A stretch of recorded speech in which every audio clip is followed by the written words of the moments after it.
Thank you, my green friend. No need to thank me, but I must warn you not to go that way. Aku, the Master of Darkness, has taken over my village. Aku.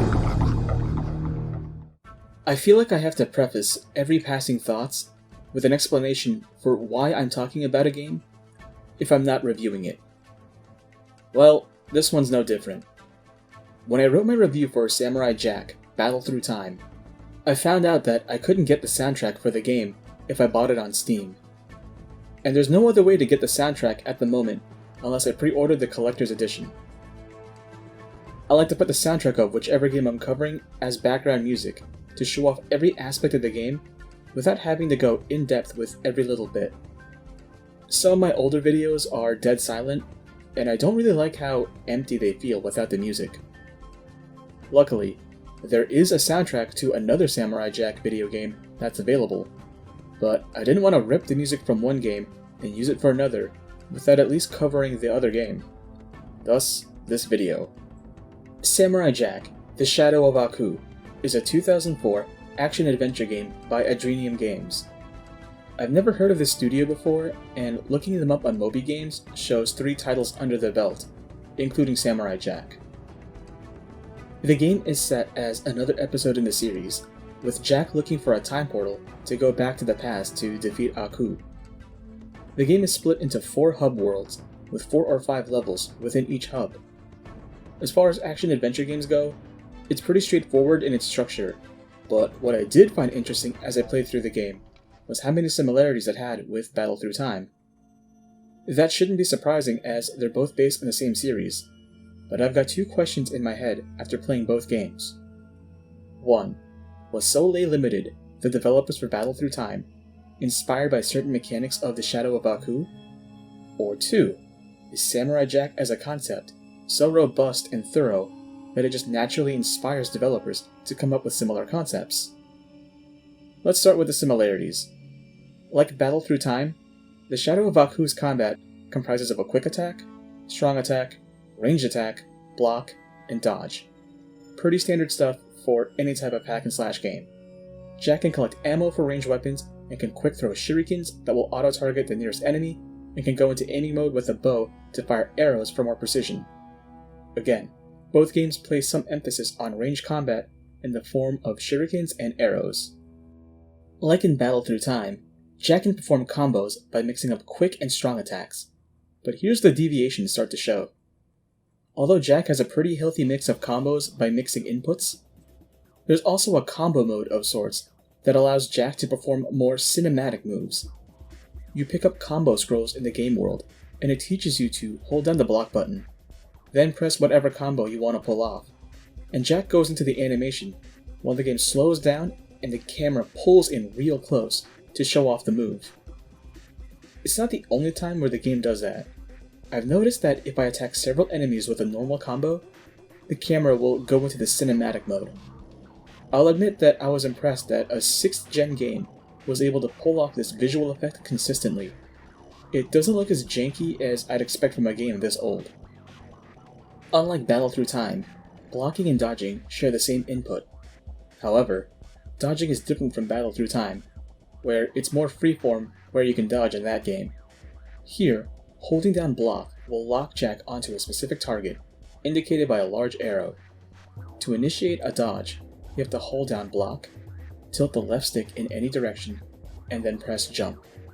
Depending on which direction you chose, Jack will either roll forward, jump backwards, or do a side flip either left or right of the target.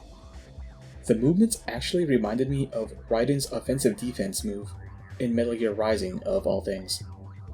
Side flipping is a very handy maneuver because several of the larger enemies are only vulnerable from behind.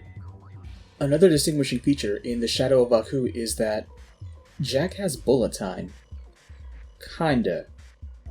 Underneath Jack's health meter is his Zen meter. When Jack heals enemies, their essences fill his Zen meter. With Zen, he can activate Sakai mode, which is more like slow motion from Beautiful Joe than Max Payne. Enemy attacks can come in quick and catch you off guard. But if you enter Sakai mode, you can deal damage before enemies can even attack. And if an enemy throws out an attack that would normally deal damage, Sakai mode causes Jack to evade the attack and avoid that damage. See what I mean when I brought up Beautiful Joe? In my Battle Through Time review, I compared the game to Maximo because of how Jack's health is represented by clothing damage in the game. The Shadow of Aku also has this as a feature, and I can definitely attribute this to the show's running joke of showing Jack in various states of undress at the end of big fights, only to show him virtually intact in later episodes. It turns out that the Shadow of Aku goes further with the Maximo similarities in two ways. 1.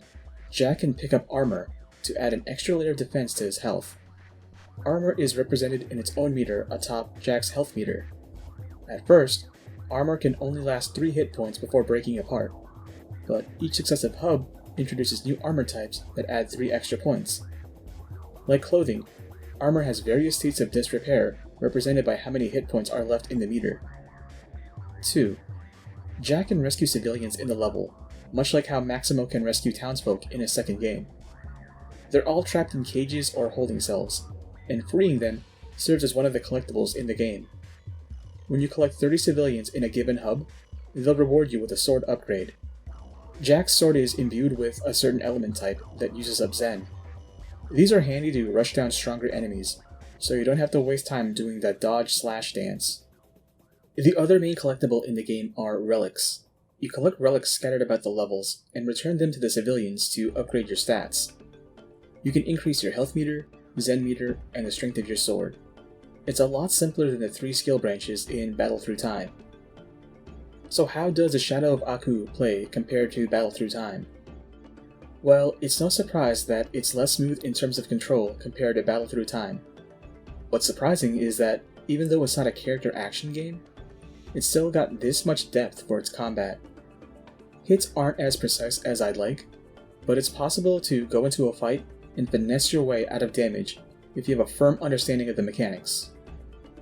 I ran the game on hard mode just to see what the game thought would be difficult.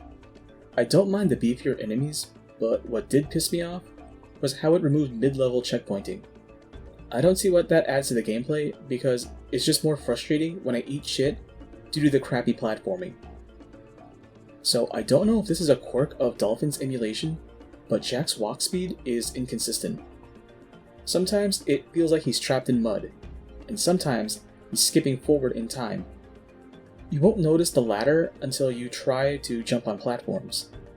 Sometimes it feels like Jack shouldn't be able to reach a platform with his jumps, and sometimes he jumps forward way too fast for me to react and miss the timing for the double jump.